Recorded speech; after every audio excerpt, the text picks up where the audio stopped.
first glance, Amir Khan may look like an average nice guy, the boy next door. He's a model student, taking up sports science at PSB Academy by day. This is Amir Khan. But when he steps into the one championship circle, Amir is a whole different beast.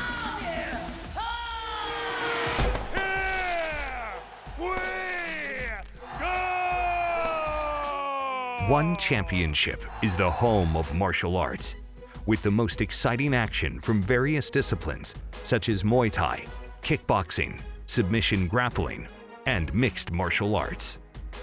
Amir competes in mixed martial arts, or MMA, a sport where athletes use the full arsenal of martial arts techniques, from striking attacks to wrestling and grappling moves. We'll take a look at some of Amir's most memorable matches in One Championship and break down the techniques used in those stunning finishes. And with the help of Dr. Alan Chung, an orthopedic surgeon who specializes in sports medicine, we'll also learn about the science behind the moves. Amir ranks number 2 in his division for most knockout victories. Let's take a look back at this spectacular finish. Joining Amir in this breakdown is fellow PSB Academy student, Radim Rahman. So I begin to set up my left kick with my left cross. I throw a couple of left cross and I notice he keep dipping his head to the right. That's when I knew I could set up my left high kick. I throw the left cross to disguise it as a fake, and my left kick comes behind it. And oh, and he fakes it, throws a head kick. Catches him right on the side of his head. As I pull back my leg as he moved forward, he was a bit sloppy. He put his left hand down, turned my shoulders over, and hit him right on the sweet spot, right on the chin. As soon as Amir's punch connected with his opponent's chin, the match ended with a knockout. During a knockout, which is a blow to the head, which has enough force to make the athlete lose consciousness, force from a kick or a punch is transmitted to the skull. And if there's enough force, the brain wobbles like a jelly and is struck. This can cause certain parts of the brain, in the cerebral cortex and the brainstem, to shut down, causing instant loss of consciousness.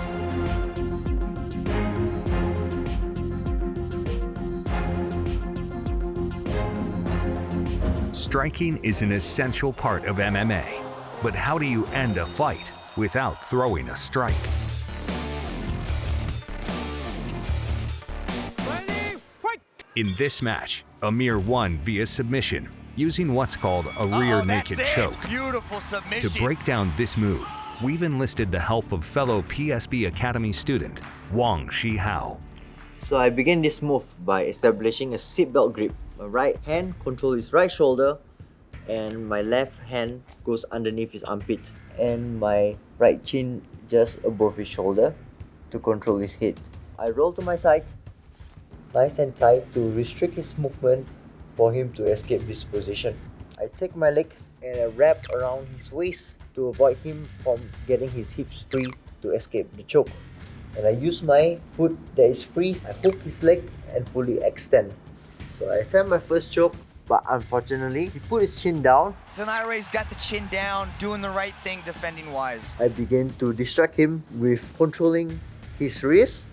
I trap his arm with my foot and I take my foot and lock behind his back. It's a battle of one hand versus two hands. So right now, I have more chances in succeeding for the choke. When I feel it's nice and tight, I begin to squeeze.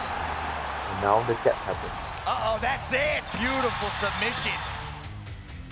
The rear naked choke should really be called the rear naked strangle, because it's used to cut off the blood supply to the brain by compressing the two large arteries on either side of the neck, the carotid arteries, which supply the brain.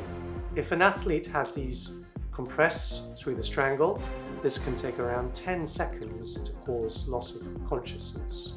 Pressure is applied to both sides of the neck, compressing the carotid arteries and cutting off the blood supply to the brain.